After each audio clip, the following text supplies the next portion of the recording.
Give us a little bit of the story on how Schuff Steel was started and why. Well, Schuff got started in the basement of our home. We started down there. We bought some plywood. I went out and got some sheets of plywood and built some desks, and that's where we started.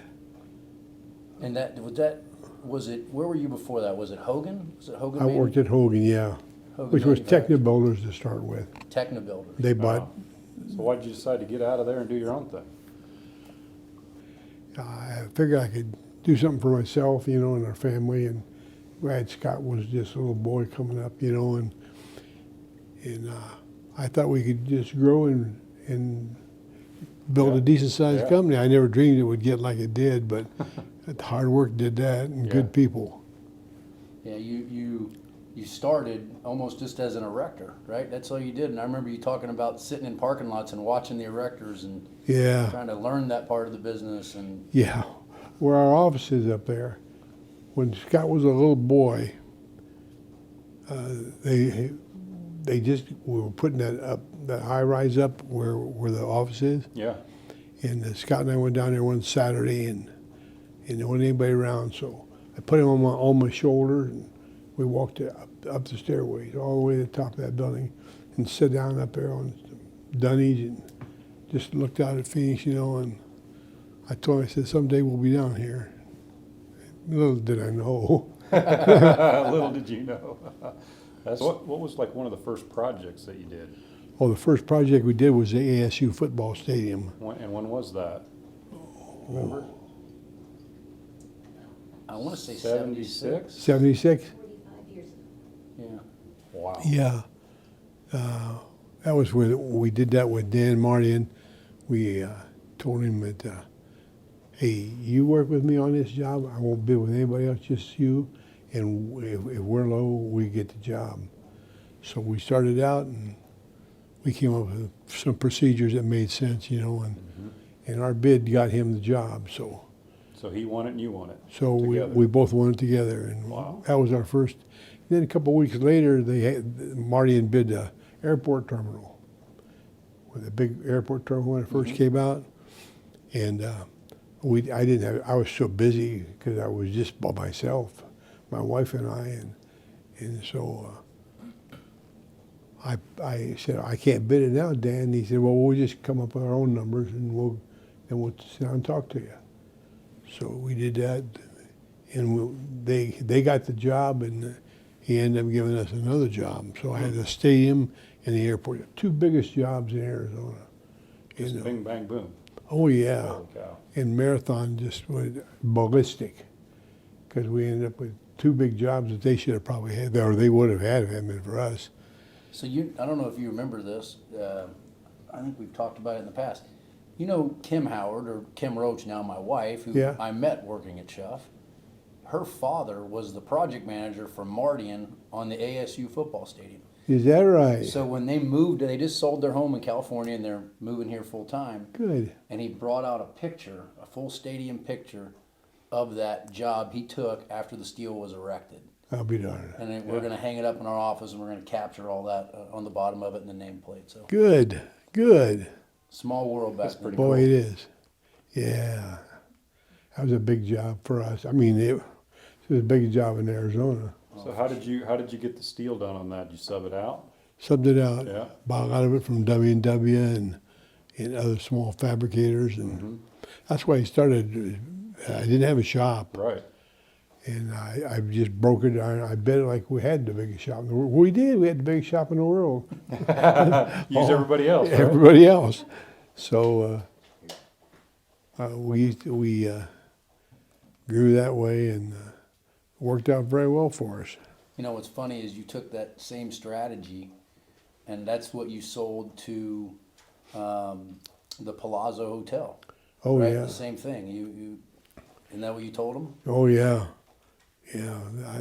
That was a great deal.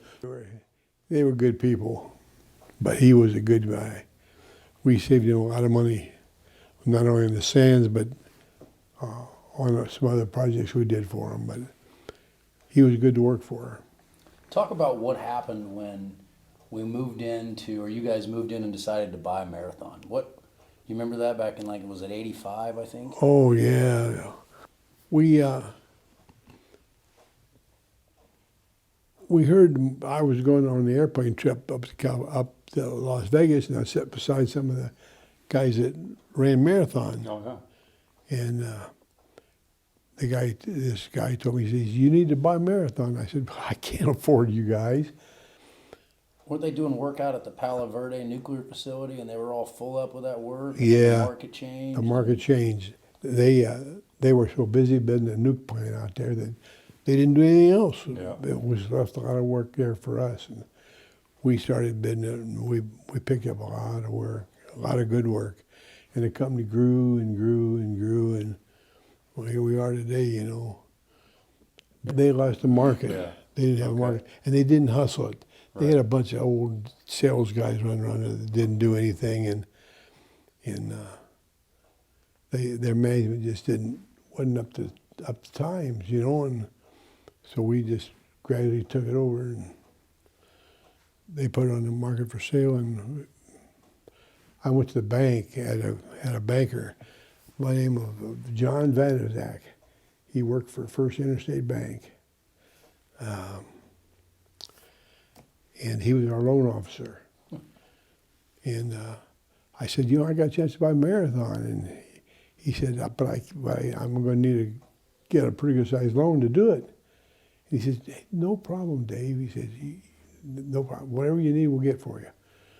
So I went and I made a deal with Marathon. We negotiated a price, and it sounded reasonable to me. And so we said, "Yeah, let's go ahead and close the deal." So we had a meeting set up for, I guess, a Tuesday or Wednesday morning, and all the people that was owned by a company out of New York at the time, Marathon was, and they all were flying in town for the meeting, and about 9:30, 10 o'clock that morning, Van Zach called me on the phone and said, "Dave," he said, "I've changed my mind." He said, "I decided not to make a loan to you." And I said, "What?" I said, "Now's a fine time to tell me all these guys are coming to town tomorrow or this afternoon, and we're supposed to meet and close the deal." And he said, "Well, I'm sorry." He said, I feel it's not a good investment for you." I went back to the office, and I sat there for a while, and I thought, what in the world am I going to do? People coming to town to close the deal, and I don't have a loan. And so I said, "Well, I'll call Ed Carson." Ed Carson was the president of the bank, First Interstate Bank. And I played basketball against him all through high school. Oh, And wow. so he and I were close friends, you know. And finally, I called his office, and I said, "Yeah, I need to talk to Ed. It's kind of critical I do." And she said, "Well, I'm sorry, Mr. Carson's in California in a meeting, and he can't be disturbed." And I said, "Well," yeah, I told her who I was, and then I knew Ed real well, and I said, "You see what you can do for me. I really appreciate it." She said, "Well, I'll try. I'll get him on a break and see if he'll call you." So sure enough, about an hour and a half, 2 hours later, the phone rang. Ed called me. He said, "Dave," he said, "what can I do for you?" And I said, "Well, Van Zach turned me down, called me and said, hey, he's not going to make my loan." And I said, "All these people are coming to town." And I explained to him what had happened. And he said, "Let me get back to you." So he hung up, and I sat down there in my office, and I didn't know what I was going to do. Pretty soon the phone rang, and it was Ed. And he said, "Well, Dave," he said, "I approved your loan." And I said, "Well, boy, I really appreciate it." He said, "You go to the bank and you can pick a check up." Oh, wow. That's awesome. back when the way stuff used That's to the get way done. business Yeah. was done. So I went down and got a check, and It was a big check, like $1 million check. oh yeah, about that. Yeah, it was about In- 900 In the middle of something. 1985. I Yeah, mean, Wow. boy. And so we got that done, and then that was, what a day. there's Did you feel a little over your skis once you closed the deal? Like, what did I just do? You know, no, I didn't. Good for I you. just was really happy we both got it because I knew there was a big Phoenix was really growing then, and Oh, yeah. there was a lot of work and What do you think's the key that made Schuff what it was? people. People. People. People, people, people. Don't ever forget that, guys. You got to have good people and you got to treat them right. For sure. I remember walking through the plant with you, and everybody come up to you. You knew their name. Yeah, That was amazing. yeah. Forgot them now, though. I can't remember where I'm at. George. George. Oh, that's pretty good. I learned really quickly if there was a job I didn't sell, we didn't dare drive by that way. We'd go all the way around town. Oh, the other boy. way. But I remember, do you remember the lady used to come in and sell that peanut brittle? Yeah, sure. Upstairs? Peanut Oh, brittle. my Boy, that God, was good, wasn't it? That peanut brittle was the best peanut brittle in my life. She used to come in and the guard would always let her in. Let her in, yeah. And boy, she'd come in and she'd start down, catch my house first then and bring in that peanut butter. Boy, she could make it. Oh, it was good. Ooh. It was so good. It was so But- good. Well, I think the roots of who the company is, right? It started as a builder, right? And tried to provide building solutions, right? It was a steel erector. Yeah, yep, you're right. We knew every I knew every contractor in town. I played basketball down at the U of A in high school there in Phoenix, and so I knew a lot of people. I knew every contractor in town, and so it was pretty easy for me to go make calls and get things done. But it worked out good. Then I met my wife, and she's a. Don't get me started. Cornerstone, right? That's right. Yeah. She was it. Yeah. What about some of the cool projects that I mean, I know you used to have renderings and sketches, and I'd see all sorts of stuff on your Bet you I desk. can I find mean, stuff he sketched right back here, I guarantee you. what are some of the cool ones you remember? Oh boy. I guess maybe the Ram Stadium was one of them. The Yeah, Ram more Stadium. recent one, Yeah, that's more recent. You came up with that entire erection procedure. Yeah, Yeah. it really worked good too, didn't it? it Oh, worked boy. really good. You know what? I was going through some stuff and I found the schedule that I made for it, like, rolled up over there. Did you? Yeah, That's amazing. and Talk about the Eiffel Tower in Paris, Oh. MGM, and I mean Well- all those big jobs you did in Vegas. yeah, we did we did work on every casino in Vegas, every big high rise, and but the Paris Hotel was the Eiffel Tower was really kind of we had a picture of it and no drawings of it, so we had a engineer size it for us and Off the pictures. yeah, off the pictures and of course we'd been over a couple of years before that. Nancy and I went on vacation. We went to Paris, Oh, yeah. so we saw the Eiffel Tower, and I remember walking around that thing. I thought, man, this is something else, you know. And somebody had to be crazy to build this thing. so we got these guys, and they started detailing it, and we came up with a plan how to build it, and boy, it was a fun job. Were they going to do it out of aluminum first? Yep, they were going to build out of aluminum, and we said, "You guys are crazy." I said, "It won't stand up in the winds out here," and so our engineers figured it out, and they said, "You're right, it won't."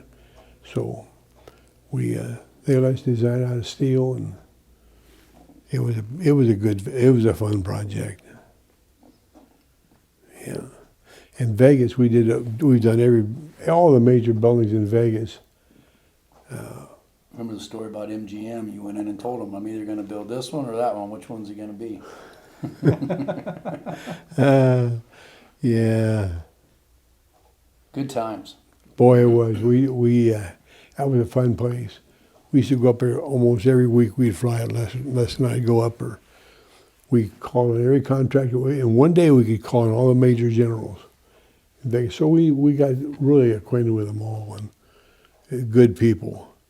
Well, So if you had to talk to, we've got, you know, new hires that start every once in a while that don't know anything about Schuff and why Yeah. Schuff's around. Like, what would you tell them?